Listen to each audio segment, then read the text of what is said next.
Assalamualaikum warahmatullahi wabarakatuh. Di pertemuan pertama di semester 2 ini kita masih membahas tentang Hindu-Buddha. Hal yang akan kita bahas adalah pengaruh Hindu-Buddha di Indonesia. Adapun yang akan kita bahas ada dua sub, yaitu yang pertama adalah terbentuknya jaringan perdagangan di Indonesia.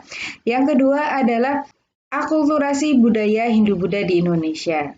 Yang pertama yang akan kita bahas adalah pengaruh terbentuknya jaringan perdagangan di Indonesia. Sebelum kita membahas lebih lanjut, kita dengarkan dulu lagu Nenek Moyangku Seorang Pelaut.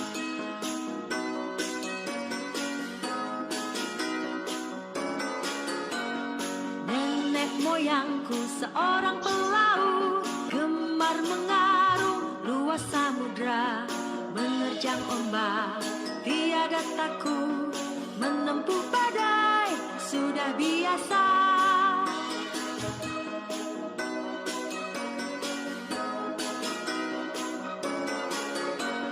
Angin bertiup, layar terkembang, ombak berdebar di tepi pantai. Pemuda berani bangkit sekarang, ke laut kita beramai-ramai.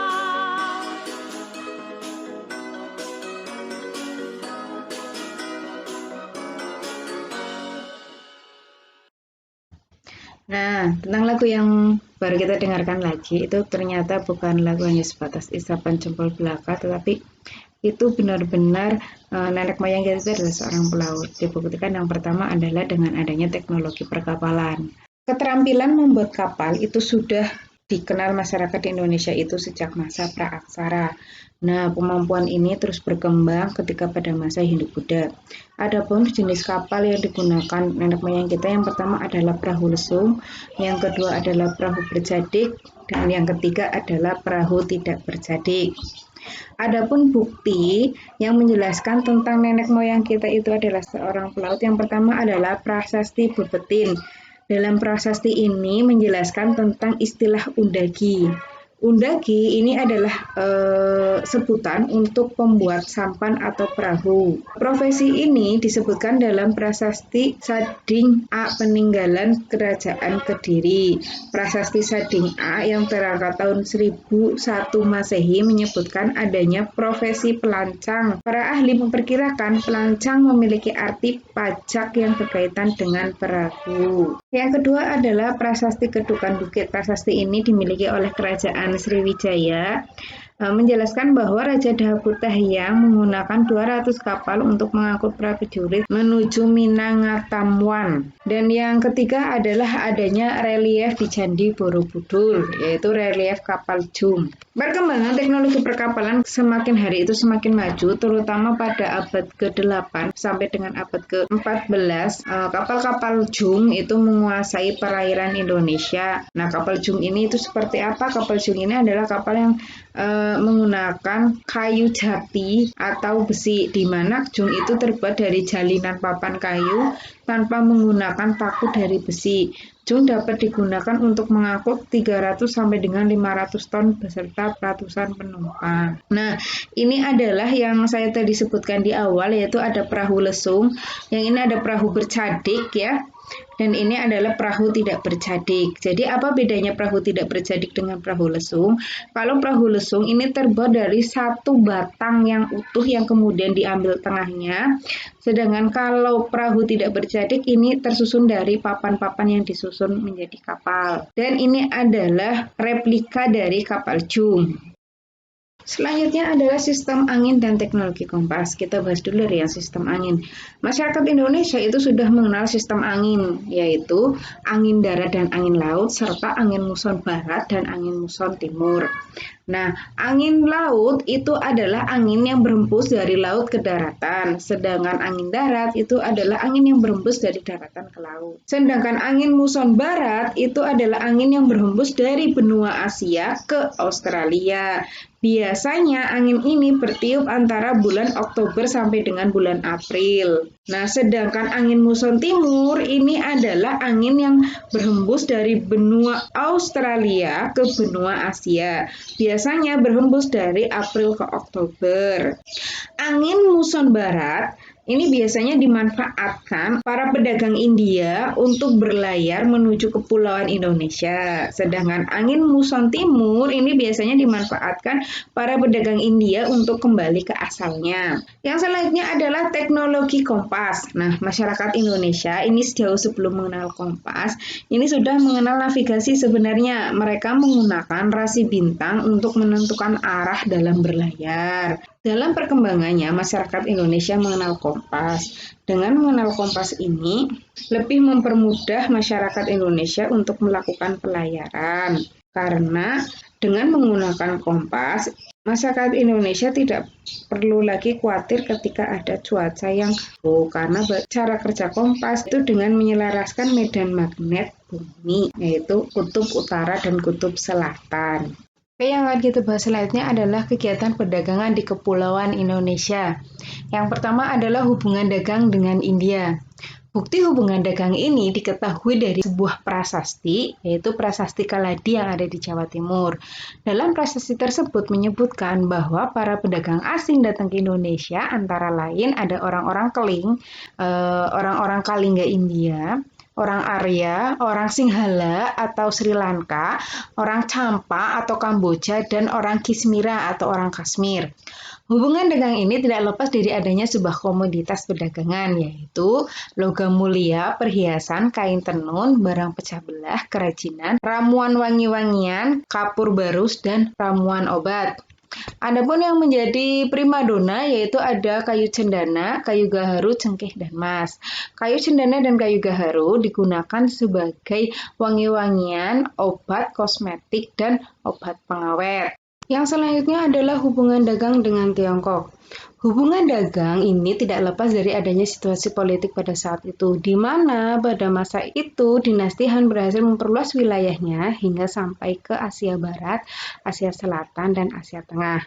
Adapun bukti hubungan dagang ini yang pertama adalah catatan Fasen. Untuk catatan Fasen ini sendiri dijelaskan oleh Wolters menyatakan bahwa kegiatan pelayaran antara pedagang Tiongkok dan masyarakat Indonesia itu sudah terjadi sekitar abad ketiga sampai dengan abad kelima Masehi. Nah, Wolters mendasarkan pernyataannya pada catatan Fasen pada 413 menempuh perjalanan dari Yepoti untuk kembali ke Tiongkok. Nah, para ahli mengidentifikasikan Yepoti artinya adalah Pulau Jawa. Yang kedua adalah surat dari Kerajaan Holotan yang ditujukan kepada Raja Tiongkok. Nah, Holotan ini diidentifikasikan adalah Tolomo, yaitu Tarumanegara yang posisinya adalah sebuah kerajaan yang ada di Jawa. Surat ini keterkaitan dengan permintaan Raja Holotan supaya Raja Tiongkok membebaskan kapal-kapal Holotan yang ditahan oleh pejabat Tiongkok di Kanton. Adapun komoditas yang dicari oleh Tiongkok berupa wangi-wangian seperti kemenyan, kapur barus, kayu gaharu, kayu kecendana, rempah-rempah, hasil kerajinan, dan kulit binatang. Selanjutnya adalah akulturasi kebudayaan Indonesia dan Hindu-Buddha.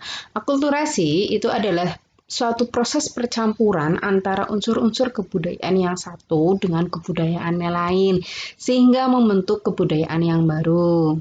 Namun, kebudayaan yang baru hasil percampuran ini masing-masing tidak kehilangan kepribadiannya atau ciri khasnya.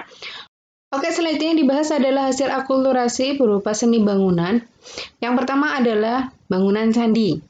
Istilah candi ini dikaitkan dengan Candika, yaitu salah satu nama Dewi Kematian, yaitu Dewi Durga. Nah, pada dasarnya bentuk candi di Indonesia ini sudah mengalami akulturasi dengan unsur budaya Hindu-Buddha. Nah, bangunan yang megah, patung-patung perwujudan dewa atau Buddha, serta bagian-bagian candi dan stupa merupakan unsur India. Sedangkan bentuk candi di Indonesia pada hakikatnya adalah berupa punden perundak. Berdasarkan konsep makrokosmos, bagian candi ini terdiri dari alam bawah, disebut Burloka atau Kamadhatu. Burloka ini sebutan untuk agama Hindu, sedangkan Kamadhatu untuk sebut agama Buddha. Yang kedua ada tempat manusia dipengaruhi nafsu disebut Buvarloka. Buvarloka ini untuk sebutan agama Hindu dan Rupadato ini untuk sebutan agama Buddha. Dan tempat yang ketiga adalah tempat dewa-dewa, yaitu Swarloka. Swarloka ini sebutan untuk agama Hindu dan Arupadato ini untuk sebutan agama Buddha. Nah, ini adalah kriteria candi Buddha dan candi Hindu. Yang pertama adalah puncak. Puncak candi, kalau candi di Buddha ini disebut sebagai stupa, sedangkan kalau di Hindu itu disebut sebagai lingga atau ada yang sempurna yaitu namanya lingga ratna. Terus selanjutnya ada arca. Arca kalau di Buddha ini adalah arca Buddha atau pantheon Buddha, sedangkan kalau di Hindu adalah arca Hindu atau pantheon Hindu. Untuk reliefnya itu untuk Buddha itu menceritakan tentang riwayat Buddha, sedangkan kalau yang di Hindu itu menceritakan tentang epos Mahabharata dan Ramayana. Oke, untuk atributnya. Atributnya ini kebanyakan untuk candi Buddha adalah atribut Buddha, sedangkan untuk candi Hindu adalah atribut Siwa. Nah, isi bilik utama. Isi bilik utama kalau di candi Buddha ini berisi Buddha atau Bodhisattva, sedangkan kalau Hindu berisi Siwa atau Lingga. Nah, ini struktur bangunan candi Buddha dan candi Hindu. Nah, ini ada beberapa persebaran peninggalan candi-candi yang ada di Indonesia. Kebanyakan candi-candi ini ditemukan di Jawa. Selanjutnya adalah stupa. Stupa ini adalah merupakan ciri khas bangunan suci Buddha yang melambangkan nirwana. Berdasarkan asal-usulnya, stupa merupakan bangunan yang digunakan sebagai tempat abu jenazah. Penganut Buddha tidak membuatkan patung seperti halnya penganut Hindu. Jadi raja yang wafat, abu jenazahnya atau biksu yang wafat itu ditanamkan di sekitar candi dalam bangunan stupa. Stupa tersebut ini berbentuk seperti lonceng atau mangkuk yang terbalik dengan bentuk persegi 4 atau segi 8 di atasnya, serta bentuk tongkat di bagian atasnya. Nah, ini adalah bentuk dari stupa. Secara umum, bagian stupa itu terdiri dari prasada, anda, harmika, dan yasti. Oke, yang pertama ini adalah prasada ya. Yang ini anda, dan yang ini adalah harmika, serta yang terakhir adalah yasti. Selanjutnya adalah langgam. Ini merupakan karakteristik dari candi. Nah, karakteristik candi di Jawa Tengah, di Jawa Timur itu berbeda-beda. Ini adalah bentuk dari candi umumnya yang ada di Jawa Tengah, dan ini adalah bentuk yang umumnya ada di Jawa Timur. Oke, kita bahas dari yang pertama. Bentuk candi bangunan biasanya tambun. Ini ya, terlihat jelas bahwa dia lebih tambun, sedangkan di Jawa Timur itu lebih ramping. Nah, atap ini nyata, undak-undakannya itu nyata atapnya. Ya, sedangkan di atap di Jawa Timur ini merupakan perpaduan dari tingkatan. Oke, selanjutnya adalah puncak berbentuk ratna. Ini yang namanya berbentuk ratna atau stupa, sedangkan di Jawa Timur itu berbentuk kubus. Nah, selanjutnya adalah gawang pintunya. Nah, gawang pintu kalau yang ada di Jawa Tengah itu relung pintu. Ini biasanya ada kala makara, kala dan makara, ya. Sedangkan untuk di Jawa Timur ini tidak ada, ya. Biasanya hanya ada kepala kala aja. Nah, untuk reliefnya, ini timbul agak tinggi dan lukisannya naturalis, sedangkan reliefnya untuk yang di Jawa Timur reliefnya timbul sedikit saja dan menyerupai wayang kulit. Nah, letak candi induk kalau di Jawa Tengah ini ada di tengah halaman, sedangkan kalau di Jawa Timur itu ada di belakang. Nah, kebanyakan kalau candi di Jawa Tengah ini menghadapnya ke timur, sedangkan kalau di Jawa Timur banyaknya menghadapnya ke barat. Kebanyakan candi di Jawa Tengah ini terbuat dari batu andesit, sedangkan di Jawa Timur terbuat dari batu bata. Kalau di Jawa Tengah ini halamannya teratur, kalau di Jawa Timur tidak teratur. Nah, kalau di Jawa Tengah bentuk candi mendatar, sedangkan kalau di Jawa Timur bentuk candinya memanjang. Sedangkan denahnya untuk Jawa Tengah itu simetris, sedangkan di Jawa Timur asimetris. Nah, ini tadi ya yang terbuat dari batu bata. Ini contoh yang terbuat dari batu bata, ya. Ini berarti ada yang di Jawa Timur, ya. Dan ini reliefnya. Nih, ini Jawa Tengah, terbuat dari batu andesit. Selanjutnya adalah keraton. Keraton adalah istilah keraton memiliki kesamaan dengan kedatuan yang sekarang disebut kedaton. Artinya sebagai tempat kedudukan pemimpin desa yang berasal dari periode akhir praaksara. Konsep ini kemudian menyesuaikan konsep kerajaan sehingga menjadi keraton. Nah, keraton ini berasal dari kata keratuan yang artinya tempat kediaman raja atau ratu.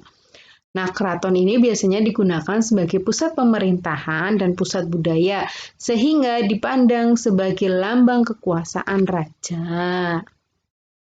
Selanjutnya adalah seni rupa dan seni ukir. Nah, masuknya pengaruh Hindu-Buddha ini juga membawa perkembangan dalam bidang seni rupa dan seni pahat dan seni ukir.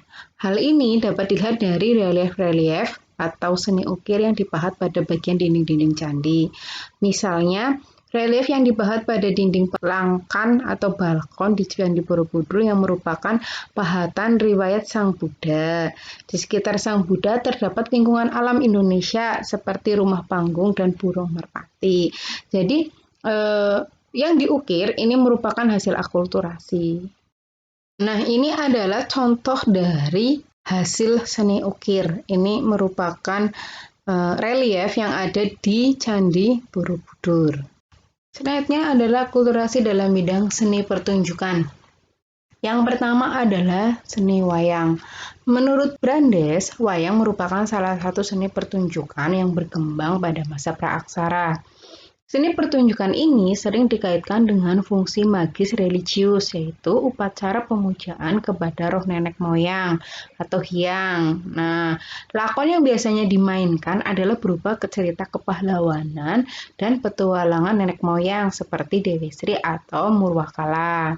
Dengan masuknya pengaruh Hindu-Buddha, pertunjukan wayang bersifat ritual, magis, religius, dan pendidikan moral dengan membawakan cerita Ramayana dan Mahabharata yang dipandukan dengan tokoh lokal yang disebut punakawan, yaitu terdiri dari Semar, Petruk, Gareng, dan Bagong. Selanjutnya adalah seni tari. Seni tari sebenarnya juga sudah berkembang pada masa praaksara, di mana pertunjukan seni tari dilakukan pada acara pesta panen dan pengangkatan kepala suku. Musik pengiringnya biasanya berasal dari irama alat-alat perkusi atau tetabuhan yang dipukul tanpa irama alat bernada. Nah, pada masa Hindu-Buddha, seni tari dipentaskan dalam upacara keagamaan, perkawinan, dan pengangkatan raja. Pada saat itu, seni tari sudah dipadukan dengan seni drama yang menampilkan cerita seperti Ramayana dan Mahabharata. Selanjutnya adalah seni musik. Menurut Brandes, gamelan merupakan salah satu pertunjukan asli yang dimiliki bangsa Indonesia. Dengan masuknya Hindu-Buddha, ini mengalami perkembangan yang sangat pesat. Dalam perkembangannya, musik gamelan tidak hanya digunakan sebagai bagian dari ritual, tetapi kegiatan keistanahan dan hiburan. Musik gamelan ini terdiri dari 5 kelompok, yaitu kelompok balungan, kelompok blimbingan, kelompok pencon, kelompok kendang, dan kelompok pelengkap. Selanjutnya adalah aksara.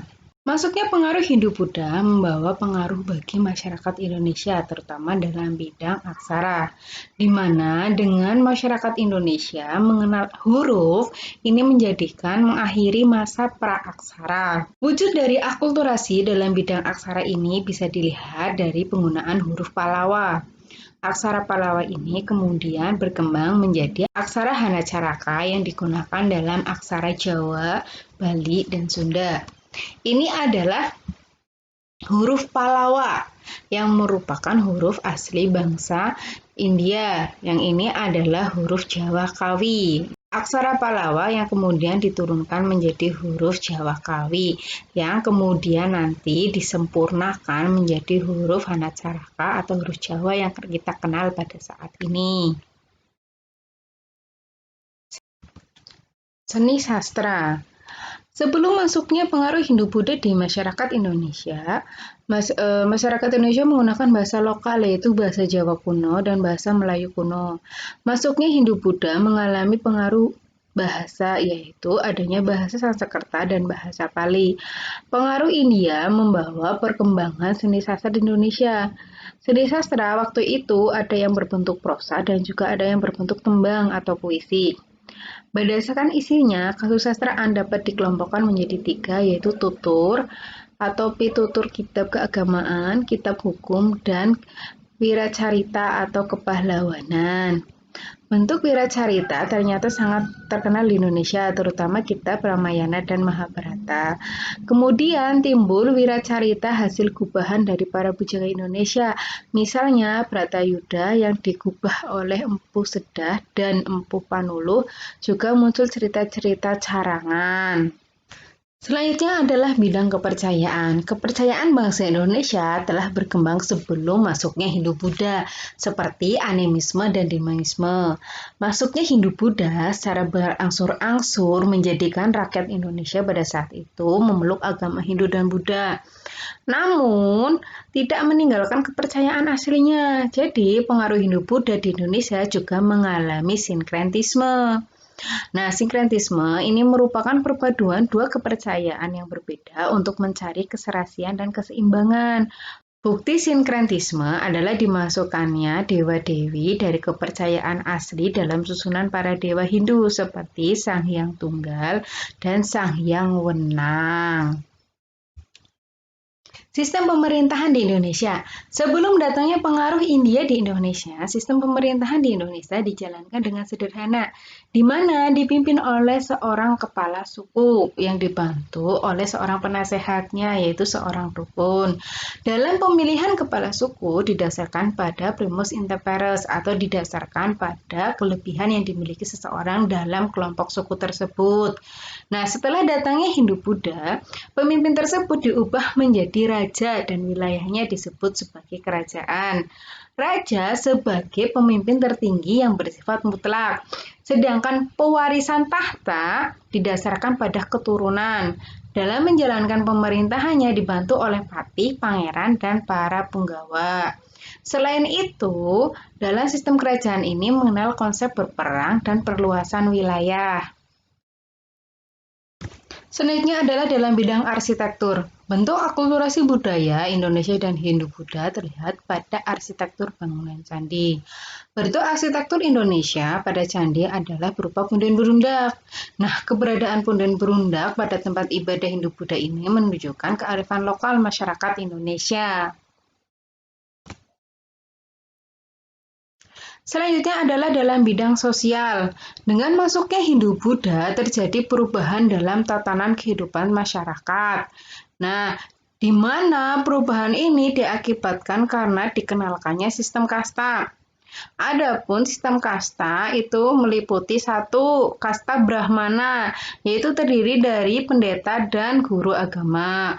Kedua, kasta kesatria terdiri dari raja, pembantu raja, dan prajurit. Ketiga, kasta Waisya yaitu terdiri dari pedagang, pengrajin, petani, nelayan, dan pelaku seni. Yang keempat yaitu kasta Sudra, terdiri dari pekerja rendah, buruh, budak, dan pembantu. Selanjutnya ada dalam bidang pendidikan. Dengan pengaruh Hindu-Buddha di Indonesia menjadikan banyaknya kerajaan-kerajaan Hindu-Buddha yang ada di Indonesia. Nah, keberadaan kerajaan-kerajaan Hindu-Buddha ini turut mendirikan lembaga pendidikan keagamaan. Buktinya yang pertama adalah ada catatan Ising yang menyebutkan bahwa sebelum dia sampai ke India, dia terlebih dahulu singgah di Sriwijaya. Nah, di Sriwijaya, Ising melihat begitu pesatnya pendidikan agama Buddha. Yang kedua ada prasasti Nalada yang dibuat sekitar pertengahan abad ke-9 yang ditemukan di India. Pada prasasti ini disebutkan bahwa Raja Bala Putra Dewa dari Suwarna Bumi atau Sriwijaya meminta Raja Dewa Paladewa, yaitu India, agar memberikan sebidang tanah untuk membangun asrama yang digunakan sebagai tempat tinggal para pelajar agama Buddha yang berasal dari Sriwijaya. Sistem kalender. Sebelum adanya pengaruh India di Indonesia, masyarakat Indonesia sudah mengenal sistem kalender, di mana masyarakat Indonesia dapat mengetahui perubahan musim berdasarkan rasi bintang. Perubahan musim tersebut antara lain musim kemarau, musim labu atau transisi musim kemarau menuju musim hujan, musim mareng atau transisi musim hujan menuju musim kemarau. Nah, masyarakat Indonesia membuat sistem kalender berpedoman pada pranata mangsa seperti mangsa kasa atau kesatuan dan mangsa karo atau kedua. Nah, dengan masuknya Hindu-Buddha, masyarakat Indonesia mengenal tahun Saka, di mana tahun ini terdiri dari 365 hari. Selisih tahun Saka dengan tahun Masehi adalah 78 tahun. Demikian penjelasan pengaruh Hindu-Buddha di Indonesia. Wassalamualaikum warahmatullahi wabarakatuh.